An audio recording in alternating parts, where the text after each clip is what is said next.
Hupari police ठाण्याचे कौतुकास्पद कार्य 10 लाखाचे 50 गहाळ मोबाईल परत.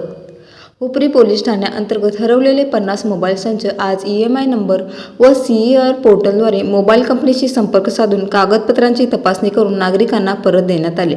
जिल्हा पोलीस प्रमुख निलोत्पल बसू, अप्पर पोलीस अधीक्षक अण्णासाहेब जाधव, उपविभागीय पोलीस अधीक्षक विक्रांत गायकवाड व हुपरी पोलीस निरीक्षक सत्यवान हाके यांच्या सूचनेनुसार पोलीस हेड कॉन्स्टेबल 1290 दर्शन धुळे यांनी यशस्वी कामगिरी बजावत हरवलेले 50 मोबाईल संच नागरिकांना परत दिल्याने नागरिकांच्या चेहऱ्यावर समाधान दिसून आले.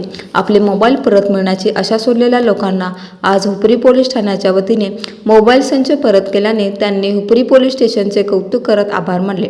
त्या यशस्वी कामगिरीमध्ये हुपरी पोलीस स्टेशनचे कॉन्स्टेबल दर्शन धुळे यांनी बजावलेल्या कामगिरीबद्दल नागरिकांतून समाधान व्यक्त होत आहे. विशाल क्रांती वृत्तसेवा हुपरी घेण्यासाठी आम्ही CIO पोर्टल मार्फत पोलीस अंमलदार धुळे यांच्या नेतृत्वाखाली पथक स्थापन केलं होतं आणि त्या पथकामार्फत सायबर सेलच्या मदतीनं आम्ही गेल्या महिनाभरात 50 मोबाईलचा ज्यांची किंमत 10 लाख रुपये किमतीचे मोबाईल शोध घेऊन आज ते सर्व नागरिकांना आज परत केलेले आहेत. त्यामुळे नागरिकांनी पोलीस ठाण्याविषयी अतिशय समाधान व्यक्त केले आहे.